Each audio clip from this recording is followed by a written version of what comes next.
आज सामाजिकता के मुद्दे पर कि किस तरह बिहार में अन्याय हो रहा है, गरीब के साथ गरीब की नहीं सुनी जाती है और किस तरह उन्हें प्रशासन किया जाता है, किस तरह उसके जान माल की हत्या की धमकी जाती है, फिर भी स्थानीय प्रशासन मौन है और कैसे किसी के संपत्ति पे कब्जा किया जाता है, इसका ताज़ा तरीन उदाहरण मैं आपके सामने प्रस्तुत कर रहा हूँ। मेरे सामने रामजी प्रसाद, पिता स्वर्गीय मट्टू राम, वार्ड नंबर 5, मोहल्ला मियाँ टोली, पोस्ट थाना खुसरूपुर, जिला पटना निवासी है। इनकी पुश्तैनी जमीन जिसका रकबा 59 डिसमिल, खाता संख्या 5862, खसरा संख्या 417 418 है। इस जमीन का मालिकाना हक न्यायालय, सीओ कार्यालय की रसीद, शुद्धि पत्र तथा अन्य कागजातों के अनुसार इनके पास है। इसकी पुष्टि कई सारे पत्र हैं जिसकी पुष्टि सीओ कार्यालय की है, जिसके द्वारा ये स्पष्ट होता है कि इनका मालिकाना हक है। इसके बाद भी इनके पास सारे कागजात हैं, न्यायालय का फैसला,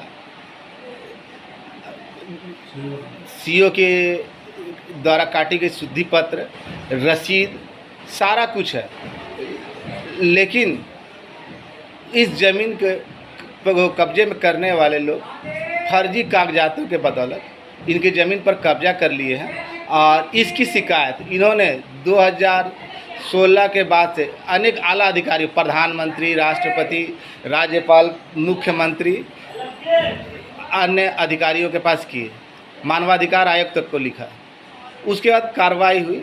जब प्रशासन के कानों पे जू नहीं रहेगा तो इन्होंने 2 अक्टूबर के दिन आत्मदाह का ऐलान किया था, जिससे तब जाकर प्रशासन की नींद खुली और उन्होंने थाने में सीओ और तत्कालीन थाना प्रभारी के जनता दरबार में इनके पक्ष में लिखित रूप से यह फैसला दिया कि इस ज़मीन पर मालिकाना हक इनका है। लेकिन वो केवल फैसला कागज़ों में लिखा हुआ ही रह गया, आज तक नहीं मिला।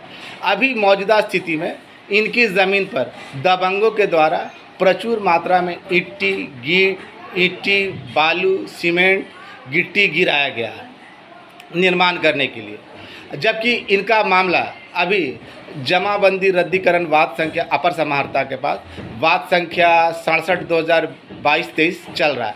इनकी मांग थी, इन्होंने आला अधिकारियों के पास दौड़ धूप कर, स्थानीय प्रशासन के पास, अंचल कार्यालय के पास जाकर काफ़ी प्रयास किया कि उस पर कम से कम है ना, हम लोग कमज़ोर जात का हैं, कमज़ोर हैं, अगले लोग दबंग हैं, शराब माफिया हैं, ज़मीन भू माफिया हैं, वो लोग हत्या करने की धमकी दे रहे हैं। उसकी लिखित शिकायत भी की, परंतु प्रशासन कानों पे रुई डालकर सोई रही। और अभी वर्तमान स्थिति ये है कि उन लोगों का सामान जब्त कर, इनका कहना था कि ये ज़मीन मेरी है, पुश्तैनी है और इसके सारे कागजात मेरे पास है। कम से कम ज़मीन को बचाने के लिए उस पर धारा 144 लगा दिया जाए। तो अंचल कार्यालय थाना अंचल कार्यालय का और दोनों मिलकर एसडीओ साहब के पास भेज रहे हैं। इन्होंने कई लिखित आवेदन दिए। एसडीओ रिपोर्ट पे रिपोर्ट मांग रही है, लेकिन थाना और अंचल कार्यालय रिपोर्ट देने में जानबूझ के देरी कर रही है, क्योंकि तब तक उन लोगों का देरी करने का कारण यह है कि ज़मीन पर निर्माण हो सके। आज बुलाया गया थाना में, लेकिन कोई सुनने को तैयार नहीं है। इनका कहना है कि अगर न्याय नहीं मिला तो शेष इन्हीं से सुन लीजिए क्या कहना चाहते हैं। न्याय नहीं मिला तो हम आत्मदाह कर लेंगे। इनका कहना है कि अगर न्याय नहीं मिला, अगर भवन पे किसी तरह का निर्माण हुआ तो ज्यों ही निर्माण होगा ये एसडीओ कार्यालय के समीप जाकर है ना आत्मदाह कर लेंगे, अगर न्याय नहीं मिला तब। और पूरा परिवार, क्योंकि इनका कहना है कि यहाँ सरकार या प्रशासन केवल 2 ही लोगों की सुनता है, या यादव या मुसलमान। तो ये तो चाहकर भी यादव नहीं हो सकते, लेकिन पूरे परिवार को बोल रहे हैं। यहाँ के मुख्यमंत्री हैं टोपी भी पहन लेते हैं, मस्जिद मंदिर में जाते हैं, वो तो मोहम्मदन हो गए हैं। और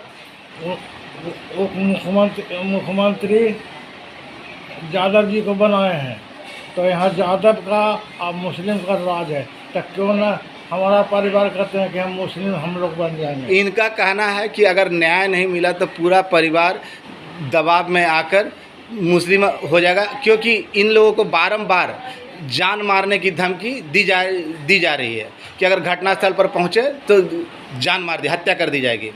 और इसकी लिखित सूचना भी थाने को दी गई है, पूरा दिया गया है, लेकिन कोई सुनने को तैयार नहीं। ऊपर से थाना जिस ज़मीन पर 144 लगाना चाहिए उस पर 107 लगा रही है, ताकि है ना अगले को निर्माण का पूरा मौका मिल जाए। तो इस स्थिति में अगर थाना हमारी नहीं सुन रहा, अंचल कार्यालय नहीं सुन रहा, एसडीओ नहीं सुन रही है और आला अधिकारी नहीं सुन रहे हैं, तो उस स्थिति में हम क्या करेंगे?